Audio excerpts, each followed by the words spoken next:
मंच के सामने बैठे सामाजिक कार्यकर्ता जिन्होंने अपनी जिंदगी को बहुत एक समय वल्नरेबल मार्जिनलाइज्ड पॉपुलेशन के लिए काम करते हुए दिया है।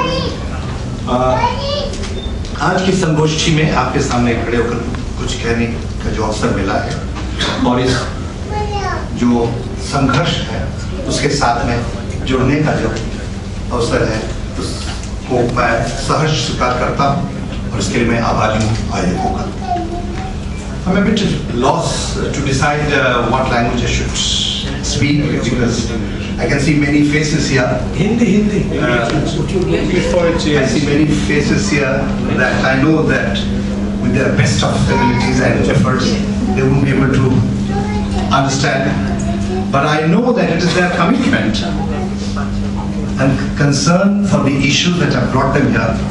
And I'm sure they will spend some time at the tea break so that they would also be able to understand the key issues after they discuss with the participants. दोस्तों, अनीता जी ने एक सवाल रखा हमारे सामने कि कुर्सियों के दायरे पर सरकारी जिम्मेदारियों के दायरे होते हैं जिससे अपने शब्दों को और अपने भावनाओं को नीतियों में कार्यान्वित करने में मुश्किलें आती हैं और ये सही है। हम सब कुछ कानूनी दायरों में हैं।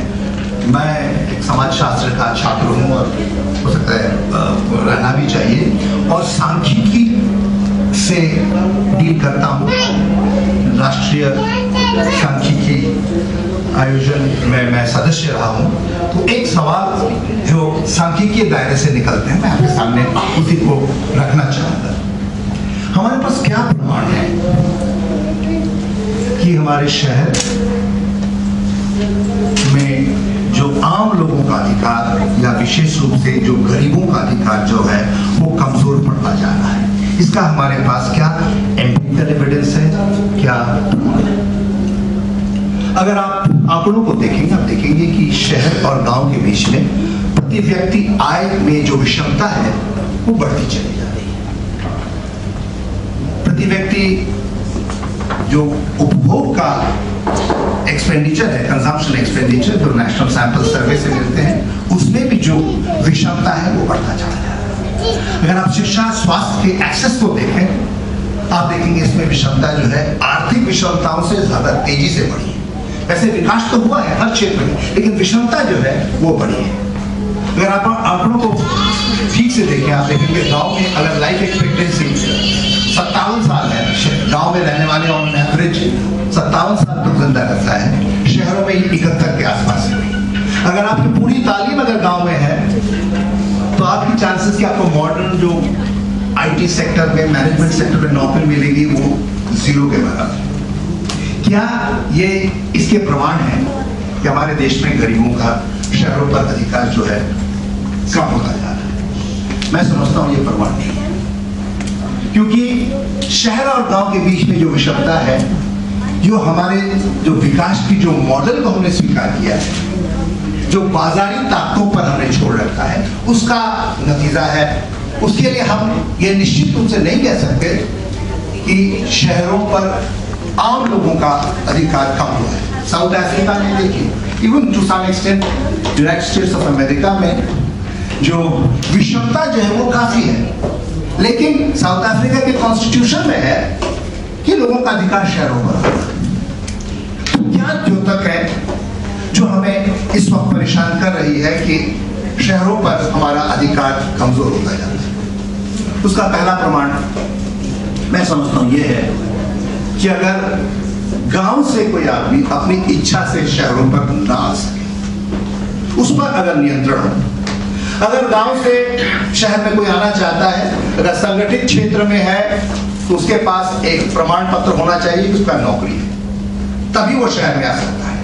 अगर वो असंगठित क्षेत्र में नौकरी की तलाश में आ रहा है तो उसके पास पुलिस वेरिफिकेशन करवाना बहुत जरूरी है। हमारे जवाहरलाल नेहरू यूनिवर्सिटी के छात्रों ने मेरे साथ में जिन्होंने काम किया उन्होंने बताया कि पुलिस वेरिफिकेशन करवाने का गांव से घट गया है। दिल्ली में गरीबी का दर, मैं सरकारी आंकड़ों की बात कर रहा हूँ, 72-73 में 56% था, जबकि शहरी गरीबी 51% था। दिल्ली की गरीबी जो है भारत के औसतन शहरी गरीबी की तुलना में 5% अधिक था। आज की तारीख में तेंदुलकर कमेटी ये कहता है कि शहरी गरीबी 30% है, लेकिन दिल्ली में, मुंबई में 10% से अधिक गरीब नहीं रह पाते। बड़े बड़े शहरों में जो मेट्रोपॉलिटन सिटीज हैं उसके लिए अलग आंकड़े हैं, उससे पता चलता है 12 से 13% से अधिक गरीब लोग वहां पर नहीं है। माइग्रेशन का रेट जैसे मैंने बताया कि महिलाओं के आने की वजह से कांस्टेंट रहा है, लेकिन पुरुष जो पहले बेघर या किसी सूखे पड़ने से या किसी सामाजिक या आर्थिक कारणों से, स्वास्थ्य के खराब होने के कारणों से या बेटी की शादी करने की वजह से, आर्थिक समस्याओं की वजह से शहर में आते थे अकेला, वो घट गया है। Basically, it's the middle class and the upper class migration which is maintaining the rate of migration constant. Anita ji ने ये बताया कि शहरीकरण का दर 4% था सब 71-81 के बीच में। The growth rate of urban population was 4% per year during 70s. इस वक्त growth rate of urban population 2.7% हो गया है। कुछ तो इसका वजह यह है कि हमारे जनसंख्या में वृद्धि का दर में घटा है, लेकिन माइग्रेशन का रेट भी एक फैक्टर है। ये 2.7% is the growth rate of urban population, ये 2.4% हो जाता, लेकिन उसको मेंटेन करने का एक ही कारण है, जैसे अनीता जी ने बताया, large number of census towns have been identified. अगर नए शहर बना के आपने अगर शहरीकरण के दर को मेंटेन किया, इसका मतलब यह है हम ये छुपाना चाहते हैं कि माइग्रेशन का रेट जो है वो घट गया। मैं समझता हूँ ये निश्चित रूप से एक चिंता की बात है कि अगर मार्जिनलाइज्ड, डिस्पोजेस्ड गांव का आदमी शहर में अगर नहीं आ पा रहा है क्योंकि हमने बैरियर्स क्रिएट किए हैं, एक कोई केस ऑफ थेफ्ट हो जाता है, मर्डर हो जाता है या सेक्सुअल हैरेसमेंट का केस होता है किसी स्लम एरिया के आसपास, हम देखते हैं 300 लोगों को वहां से निकाल दिया जाता है।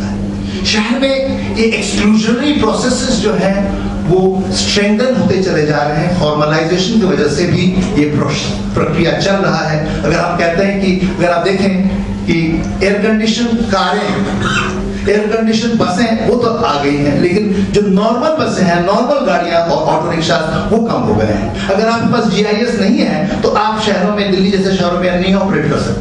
इन सारी चीजों से हम देखते हैं कि गरीब तबका जो गांव में से आर्थिक रूप से विस्थापित होकर शहर में आना चाहता है, उसके लिए परेशानियां निश्चित रूप से बढ़ी हैं। इस विषमता के बावजूद हम शहर को ऐसे बना रहे हैं कि वो गरीब तबके को आने में जो है वो प्रॉब्लम्स क्रिएट कर रहे हैं। मैं सिर्फ एक और छोटी सी आंकड़ा देकर मैं ये सिर्फ कहना चाहूंगा कि मैक्रो लेवल पर, राष्ट्रीय स्तर पर हमारे पास बहुत ऐसे प्रमाण मौजूद हैं जिससे हम कह सकते हैं कि हमारे देश के शहर जो हैं वो निश्चित रूप से एक्सक्लूजनरी हैं। उसमें जो rights of the poor and marginalised vulnerable migrants वो कम होता जा रहा है। यूनाइटेड नेशंस ने प्रोजेक्शन किया था कि भारतवर्ष में 2030 में 650 मिलियन पीपल शहरों में रहेंगे। धर्मेंद्र जी ने कहा और बात अनीता जी ने कहा कि हमारे पास 2050 तक 50% लोग जो है शहरों में रहने लगेंगे।